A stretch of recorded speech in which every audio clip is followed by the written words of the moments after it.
இங்கே பாருங்கள் ஃப்ரெண்ட்ஸ், இது வந்து நமக்கு புறா, வித்தியாசமான புறாக்களை பாருங்கள், எவ்வளோ இதாக இருக்குது பாருங்கள், கலர் கலராக இருக்குது பாருங்கள்.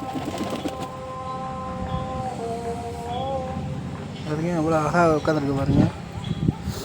இதில் முட்டை போட்டு உட்காந்துருக்கு பாருங்கள் கூண்டில் பாருங்க. அருமையாக இருக்கும்போது பார்க்க பாருங்க.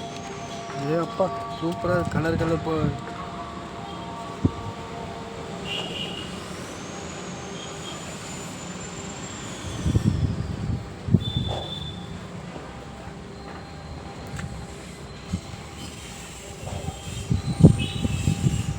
பாருங்க, ஒன்று டிசைனாக இருக்குது பாருங்க, கலர்